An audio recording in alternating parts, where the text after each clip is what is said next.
लोहागढ़ का किला, जो कि महाराष्ट्र पुणे के पास है। पुणे से तकरीबन 50 किलोमीटर की दूरी पे बताया जाता है।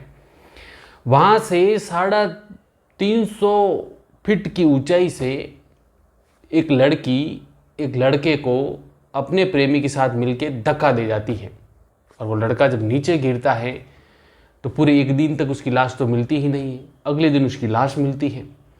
फिर ये कहानी सामने आती है तो पता चलता है कि इस केस में और उस केस में सिमिलरिटी है। अब सिमिलरिटी इसलिए है क्योंकि कई बार अपराध की कहानियाँ आती हैं और युवाओं को लगता है कि शायद बेस्ट वे होगा, जमानत तो हो ही जाएगी, जैसे कि सोनम की हुई हाल ही में।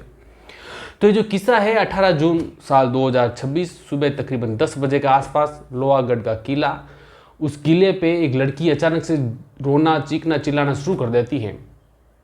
जब गार्ड्स वगैरह आते हैं तो पूछते हैं तो वो बताती हैं कि जो मेरा दोस्त है मेरे साथ आया था, उसका नाम था केतन अग्रवाल, उम्र तकरीबन 26 साल के आसपास।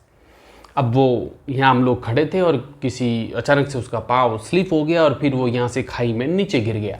अब जो गार्ड थे वो भी सख्ती में आ गए। उन्होंने अपने जितने भी टीम के लोग थे, हायर अथॉरिटी थी, सबको बोला कि भाई इस प्रकार से घटना हो गई। तो सब लोग आए इकट्ठे हुए। इस बीच पुलिस को भी कॉल कर दिया गया। ये जो लड़की थी ये रोते रोते अपनी माँ को बताती है कि माँ, हम लोग यहाँ लोहागढ़ के किले में आए हुए थे और जो मेरे साथ जो केतन था उसका पाँव स्लिप हो गया और वो खाई में नीचे गिर गया, वो मिल नहीं रहा है। तो ये जो लड़की थी जिसका नाम सिया गुप्ता बताया जाता है, इसी की उम्र तकरीबन 18 साल के आसपास, ये सिया गुप्ता की माँ हैं जो केतन अग्रवाल के घर पे फ़ोन करके बताती हैं कि भाई साहब आपने उनको वहाँ क्यों भेजा लोहागढ़ के किले पे। वो तो अभी तो हाल ही में उनकी सगाई हुई है, शादी भी होने वाली थी।